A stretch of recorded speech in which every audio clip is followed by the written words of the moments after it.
Estimados alumnos, les doy la bienvenida al Centro de Educación San Agustín. Les comparto una pequeña introducción para orientarlos en lo que va a ser este transcurso de los 4 meses de aprendizaje en el curso de acompañante terapéutico. En el primer módulo vemos todo lo que hace referente a la labor del AT, del acompañante terapéutico. Las generalidades, las funciones, el rol de múltiples funciones que tiene el acompañante terapéutico, el rol de maternaje, la observación que es tan importante en la tarea diaria del AT con el paciente, con los familiares, la importancia de la estructuración del sistema nervioso, la importancia de las áreas de Brodmann, tener conocimiento de las funciones y las lesiones que pueden existir en las distintas áreas de nuestro cerebro, la importancia de la neuroplasticidad o plasticidad cerebral, incorporar correctamente el concepto de empatía, no solamente que quede en las palabras, sino saber aplicarlo en la práctica. El compadecerse, ponerse en el lugar de ese paciente, de hacerle comprender al paciente que lo entendemos, lo comprendemos, que lo contenemos en su desvalimiento, en su angustia, en su desesperación, en su depresión, en los distintos estados que tenga ese paciente.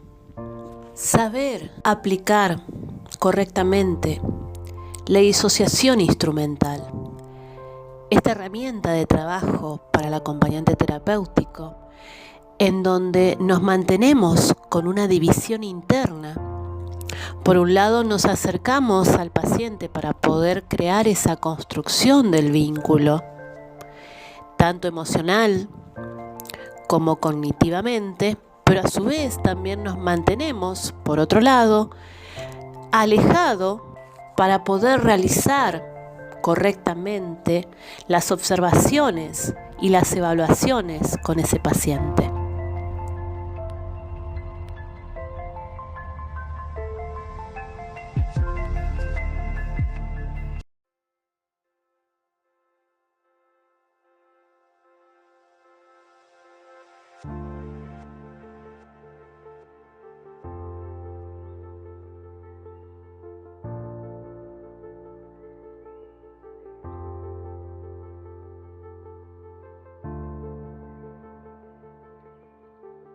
En el módulo 2 vemos el psicoanálisis de Freud, el aparato psíquico, que es nuestra mente. Freud introdujo dentro del concepto del psicoanálisis sus tópicas, la primera tópica que la denominó con el inconsciente, el preconsciente y consciente. En la segunda tópica, que están relacionada con la primera, está formado por el ello, el yo y el superyo. El ello rige el principio de placer. No hay noción de lo que está bien o mal. Solamente se trata de satisfacer el propio ego, los propios deseos de esa persona. Esta sería la mente del recién nacido, donde no hay capacidad de espera, no hay noción del tiempo, no hay noción de lo que está bien o mal. Solamente es satisfacer la pulsión que tiene en ese momento. Esto habla de ese ello. El yo es cuando este bebé toma conciencia de que cuando llora, ya sea por hambre o porque quieran que lo cambien, y no se puede en ese momento, es ahí donde ese bebé incorpora la noción de límite, la noción de espera que no puede ser en ese aquí y ahora. Y es ahí donde se empieza a estructurar ese yo. Pero a medida de que va pasando el tiempo, este bebé no tiene todavía incorporado los valores morales, los valores sociales, las normas que rigen en una sociedad, las cosas que están bien y las cosas que no se pueden hacer. Y esto se va adquiriendo con la enseñanza de los padres o de los adultos a cargo de ese niño, de ese bebé, y es ahí donde se empieza a estructurar el super yo. Los valores morales, sociales, las normas, en donde ese niño va a saber cuáles son las cosas correctas que no afecten para los demás y que se pueda, como adulto, relacionar correctamente en una sociedad. Freud habla de esta dualidad pulsional, que somos como un péndulo dentro de nuestro aparato psíquico que va y viene de un lado al otro, la pulsión de la vida y la pulsión de la muerte. Freud habla también del síntoma, que el síntoma es algo perjudicial e inútil, que la persona se queja que lo realiza en contra de su voluntad. Este síntoma que le produce a la persona un gasto anímico es por la lucha de estas dos fuerzas opuestas entre sí y hace de que el síntoma sea tan persistente y que sea tan difícil para esa persona poder superarlo. Freud introduce el concepto de neurosis. Dentro de la neurosis están las fobias, la paranoia y la histeria. Analiza que este bebé, en el primer año de vida, donde se realiza la estructuración del yo, se estructura correctamente en esta primera instancia, en donde aprende a las nociones de estos límites, donde se empieza a estructurar el yo, pero pasa en una segunda instancia de desarrollo en donde empieza a tener conflictos con la realidad. Freud dice que para el neurótico, los demonios son estos demonios simbolizados, es decir, los demonios que se representan en carne y hueso, las personas que tiene a su alrededor, ya sea familiares, compañeros de trabajo, jefes, que en ellos depositan toda su frustración. Una de las características que tiene el neurótico es la compulsión a la repetición. Es decir, que vuelve a repetir de forma inconsciente el mismo patrón una y otra vez. Es el ejemplo de una piedra en el camino. Esta piedra en el camino, el neurótico se va a tropezar y a su vez va a buscar de nuevo la piedra para volver a tropezarse. Eso hace referencia a la compulsión a la repetición. Hablamos también de psicosis, en donde Freud hace todo este análisis también de la psicosis, que es un trastorno grave que tiene síntomas distintos al neurótico. Este trastorno grave en donde en el primer año de vida de esa estructuración del yo de ese bebé no estuvo la madre referente que lo contuviera, que lo estimulara, que le brindara ese afecto, ese cariño. En cambio estuvo con la presencia de una madre totalmente al abandono, psicotóxica, provocando en ese bebé una estructuración del yo débil. Entonces tenemos que ante cualquier situación traumática o de estrés de ese bebé, da a un posible quiebre psicótico. El psicótico tiene trastornos de sueño, de alimentación, necesita un tratamiento farmacológico, tiene alucinaciones, delirios, y en sus crisis psicóticas pueden autoflagelarse, lastimarse y realizar un montón de situaciones problemáticas para la persona. Las personas psicóticas tienen este conflicto con la realidad, se desconectan de su realidad, crean una realidad alterna, una vida paralela. No les gusta la realidad que tienen, entonces crean otra. Freud analiza después al perverso. Ese perverso que es poner todo al revés, La persona que está estructurada bajo la perversión designa un cierto grado de devenir de la pulsión, esto de lo revelador de lo infantil. Freud se encuentra con el tema de las perversiones en relación con la teoría del líbido, es decir, pensando a través de la noción de la pulsión, la perversión no sería una monstruosidad, sino que es una fijación en un estado libidinal. Esta fijación narcisista, la postura frente a la castración. Tenemos que la estructura perversa, el demonio es el demonio en sí mismo de esa persona. El perverso es como un demonio encarnado. Ese niño grandote que no le pusieron reglas, no le pusieron límites, en donde no hubo una figura paterna que lo castrara, que le castrara ese deseo, entonces el perverso goza por ese medio. Es un goce infantil, como si lo hiciera un niño sádico, mortificando la existencia del otro, pero saciando sus propias pulsiones perversas, es lo que le importa solamente a él.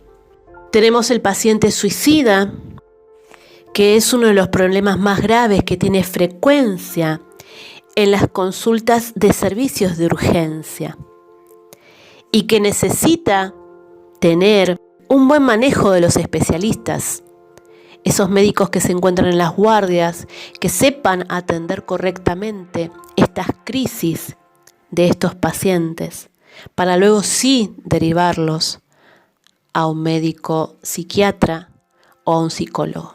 El síndrome depresivo es otro trastorno común que a veces se lo suele comparar con síntomas como comunes y corrientes, pero en donde se está desarrollando una depresión de fondo. Las crisis de pánico y las crisis de angustias se diferencian una de la otra, que las crisis de pánico tienen un cuadro con una estructura patológica en donde existen fobias. Inicialmente se puede empezar con una sola fobia, pero se puede generalizar, es decir, que empieza a tener dificultad con su realidad, con su entorno. Empieza a rechazar todo lo que tiene alrededor. En la crisis de angustia son episodios cortos donde existe el miedo, el temor a la muerte. Esto es así incontrolable, muchas veces puede suceder que el paciente pueda perder la razón. Un ejemplo de crisis de angustia es con los pacientes adictos. Es cuando consumen, es para desprenderse de su realidad, desconectarse de su realidad. René Speed hace todo un estudio de las relaciones entre la madre y el hijo, que el lenguaje, la comunicación, es desde el momento en que se empieza a amamantar a ese bebé. Es un clima afectivo y estimulante, y habla de 3 depresiones: la preobjetal, la precursor y la de objeto real. Jacques Lacan, psiquiatra francés, que sigue la corriente del psicoanálisis de Freud con otra mirada distinta y más cuestionada y más difícil de analizar. Lacan plantea que el inconsciente humano es inteligente, dinámico y que tiene una lógica más perfecta que la conciencia.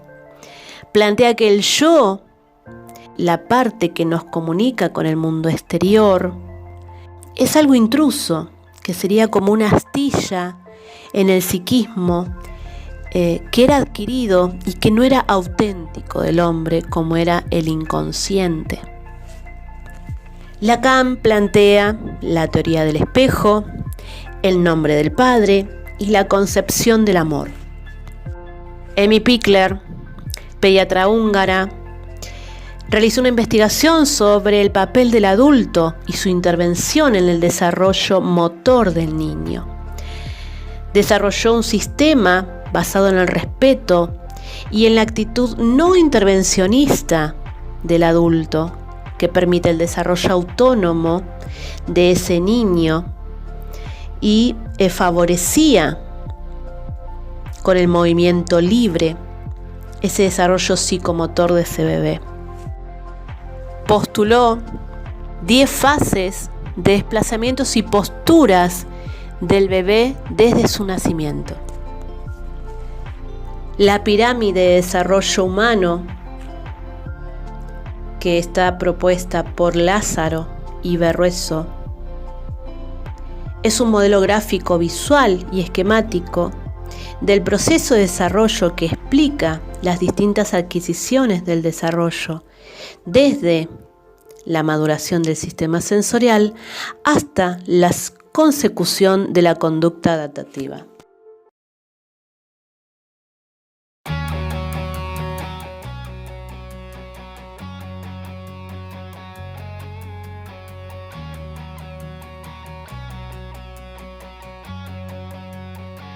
En el módulo 3 vemos el desarrollo psicomotor normal, los factores de riesgo, lo que denominamos los niños de riesgo y los trastornos psicomotores. Este desarrollo psicomotor, que es un proceso que se inicia con la maduración del sistema nervioso hasta la adquisición de la autonomía. Este proceso permite el desarrollo de distintas habilidades que se van perfeccionando con el tiempo. Vemos el desarrollo normal o el desarrollo esperable del niño a partir del primer mes de vida hasta los 18 meses, como así también los signos de alarma o esos signos negativos que ese bebé no está llegando a adquirir las habilidades madurativas. Por lo tanto, estos niños que presentan riesgos en el desarrollo psicomotor, los llamaremos niños de riesgo, debido a que pueden presentar posibles déficits motor, sensorial, cognitivo o combinados. Se describen los distintos factores de riesgo a nivel neurológico, sensorial visual, sensorial auditivo. ¿Qué es un trastorno psicomotor? Un trastorno es una desorganización, una alteración del neurodesarrollo que afecta y altera el funcionamiento del cuerpo y que pueden asociarse a problemas cognitivos, de lenguaje y sociales. Los signos y síntomas de cada trastorno son propios e individuales, a pesar de que tienen las mismas características. Desarrollamos los casos más frecuentes de trastornos psicomotores: debilidad motriz, inestabilidad motriz, inhibición motriz, desarmonía tónico-motora, apraxia infantil, TEA, que es el trastorno del espectro autista. Es el término que surge a partir de las observaciones de los niños que presentaban alteraciones autistas del contacto afectivo. Desarrollamos las distintas características que hace a las conductas de los niños autistas. El objeto y la figura autista. El objeto que es una sensación que le permite a ese niño en su caparazón, lo organiza y le va a permitir una continuidad corporal y psíquica. El síndrome de Down puede definirse como un trastorno genético que ocurre cuando aparece una doble reproducción del cromosoma 21. Dependiendo del tipo de copia, tendremos distintos tipos de clasificación de síndrome de Down: genético, trisomía libre, mosaicismo, traslocación.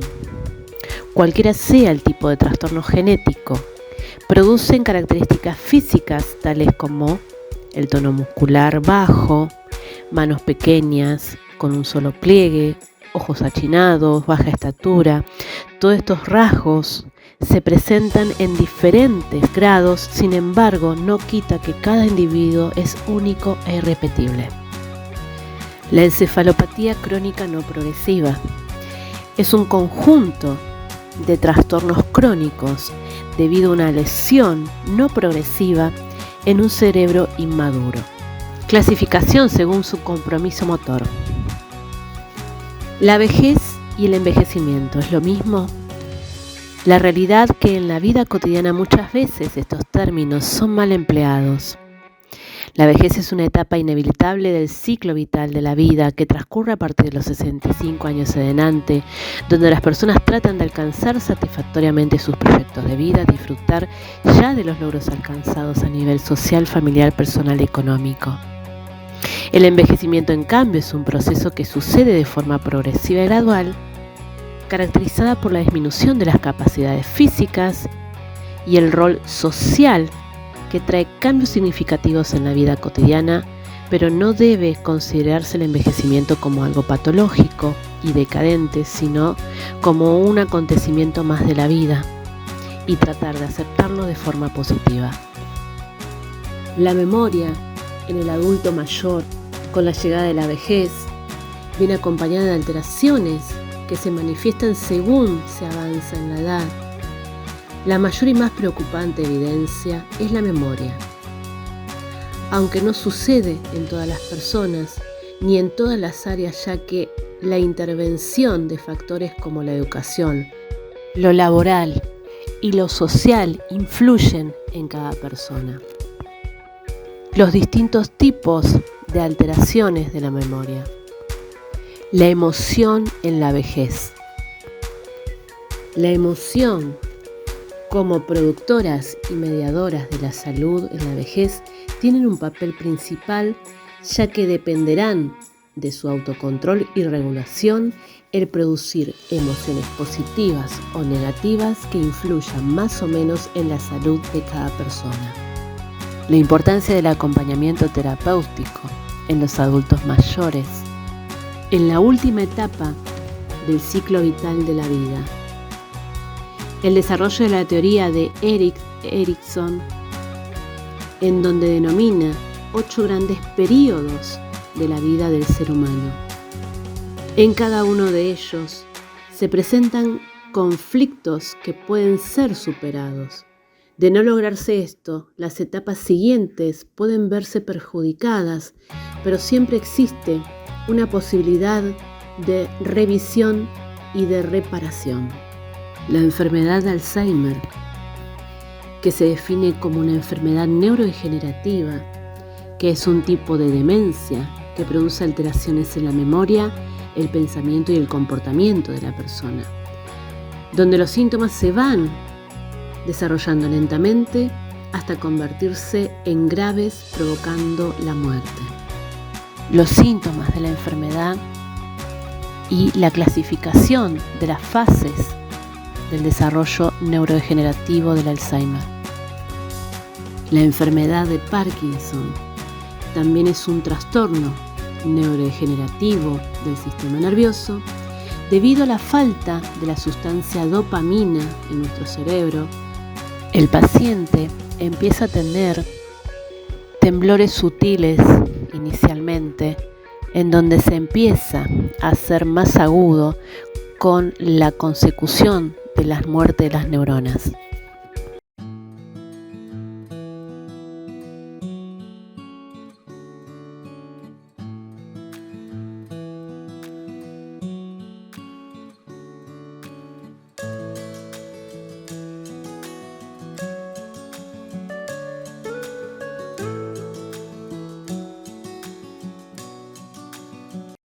En el módulo 4 y último módulo del curso, vamos a ver los temas de la educación especial, la escuela y las adaptaciones curriculares y el rol del acompañante terapéutico en la educación especial de estos niños. La educación especial es la modalidad del sistema educativo destinada a asegurar el derecho a la educación de las personas con discapacidades temporales o permanentes en todos los niveles y modalidades del sistema. Las adaptaciones curriculares son todos estos ajustes o modificaciones que se efectúan en los diferentes elementos de la propuesta educativa desarrollada para el alumno con el fin de responder a las necesidades educativas especiales y que no pueden ser compartidos por el resto del grupo de los alumnos. Es decir que, por lo tanto, es una adecuación del currículum oficial, es decir, todo el temario de enseñanzas común para todos los alumnos,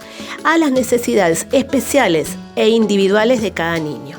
El desarrollo de la pirámide de Maslow, el concepto que desarrolló Maslow, donde hace una categorización de las necesidades básicas del hombre, señala que todas las personas tienen ciertas necesidades básicas que deben ser satisfechas para que el individuo alcance un nivel óptimo de bienestar. Maslow dice que las necesidades básicas son comunes en todos los seres humanos. El concepto del descanso y el sueño son cosas esenciales para la salud y son necesidades básicas para la calidad de vida de las personas. El desarrollo y la explicación de las fases del sueño. Existen dos tipos diferentes de sueños. El sueño REM, que está caracterizado por los movimientos oculares rápidos, y el sueño NREM, que carece de este tipo de movimientos. Dentro del desarrollo de las fases del sueño, vemos los factores que influyen en la satisfacción de la necesidad de ese descanso y sueño. Estos factores que influencian la satisfacción de las necesidades permiten identificar los valores adecuados en su satisfacción desde la unidad de la persona. El traslado del paciente de la cama a la silla de ruedas, la explicación de las posiciones que uno debe atender ante la situación del paciente que se encuentra inmovilizado y poder realizarlo de forma correcta. Y analizamos las recomendaciones para el cuidado de ese paciente en cama, de ese paciente que se encuentra inmovilizado y que nosotros debemos estar atentos a sus necesidades. Desarrollamos también los primeros auxilios, la valoración de esa persona accidentada, las funciones vitales, cómo realizar un RCP en adultos, en niños y en bebés.